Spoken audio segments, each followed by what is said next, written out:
dominate. Whatever you want, you got to commit all the way in and think in terms of domination, not a spectator. You don't want to be a spectator, folks. Spectators pay, players get paid. What I want to talk to you today about is like, how do you get to that next level?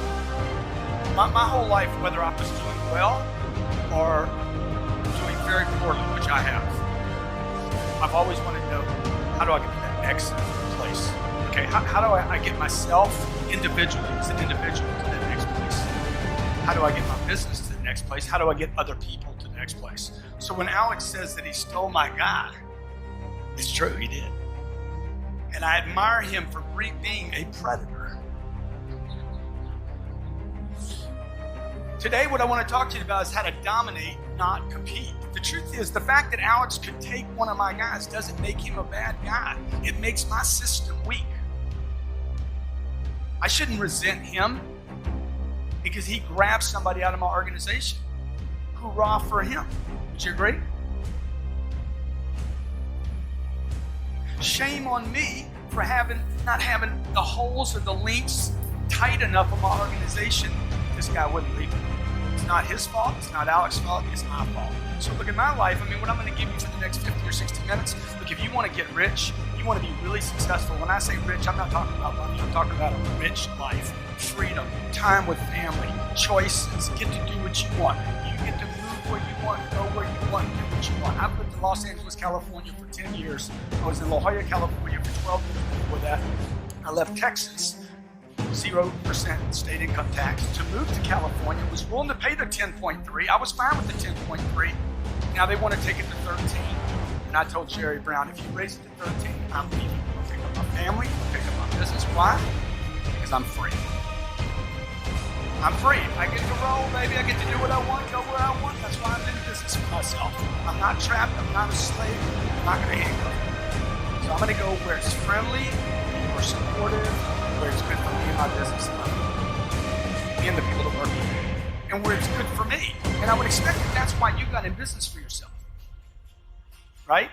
Look, if you want to be in business for yourself and free, you must learn to dominate. You cannot compete.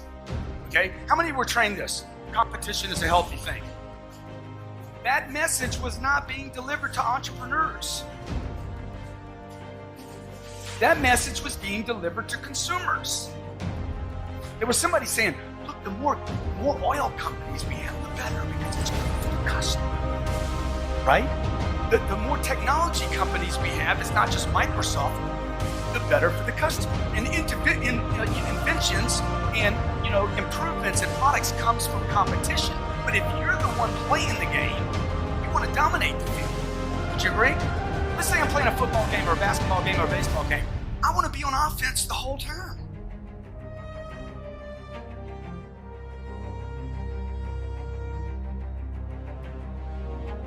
Right?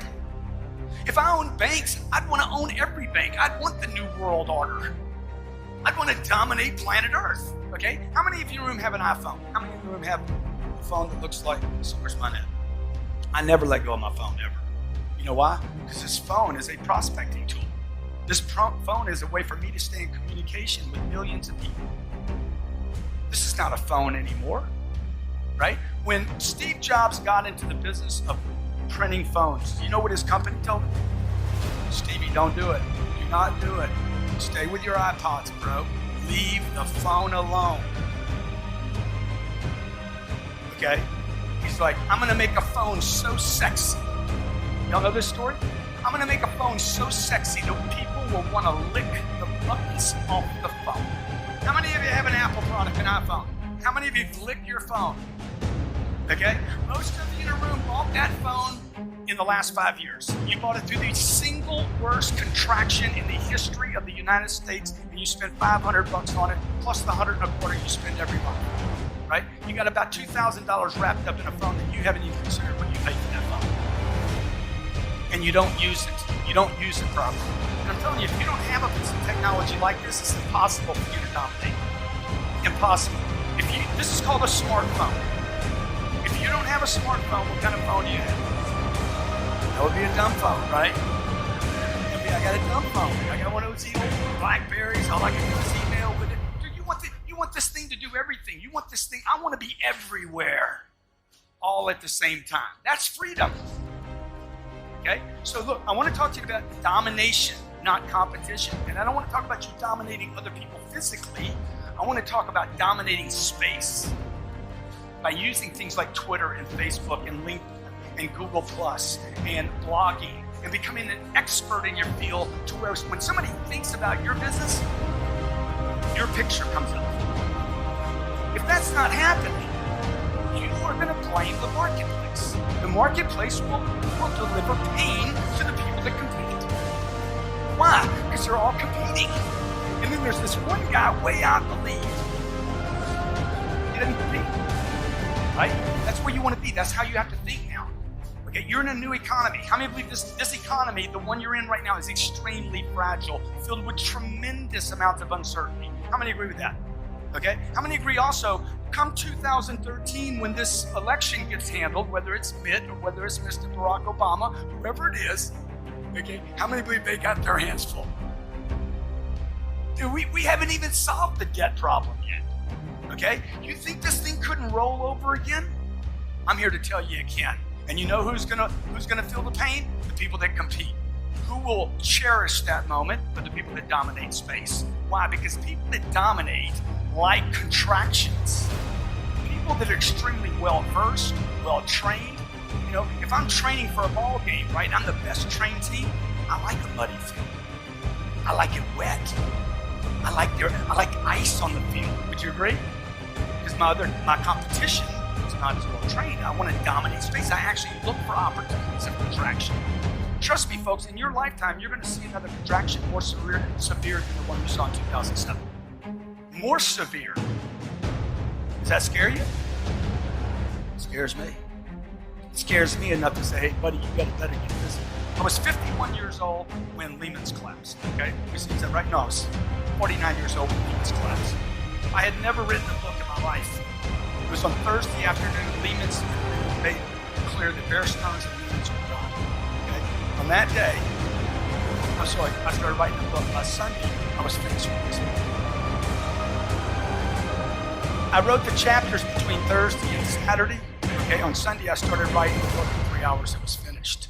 This book is about, on that day I wrote, all people on planet Earth became salespeople when Lehman's collapsed. Because money wasn't available anymore. Who did well? How many people just got wiped out of real estate? The pretenders did. Right?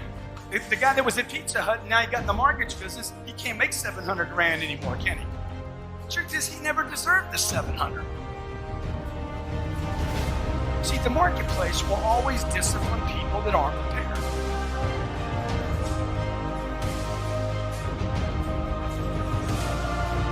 Success loves preparation. It loves it. It admires it. It just flows money back to it. Success loves preparation.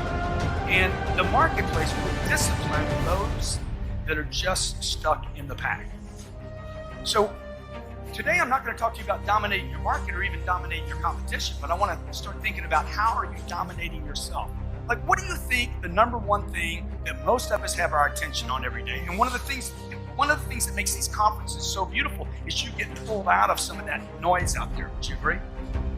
Who do you think your number one competition, number one problem in real estate today is?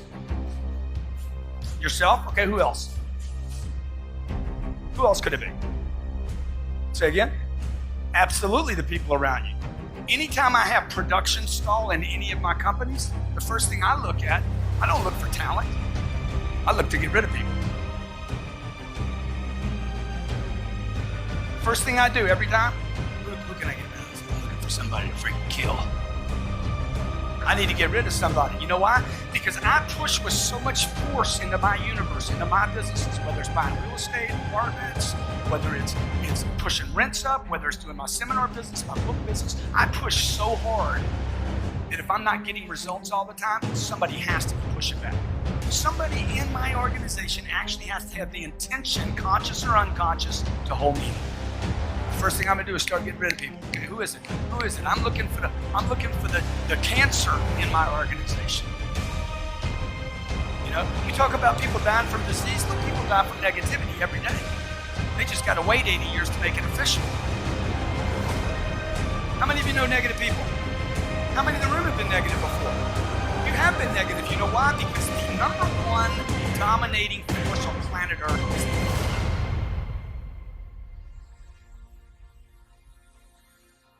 it's the media. The media, 800 TV channels spew negativity onto the American public and every other country on planet Earth. They just puke it on you.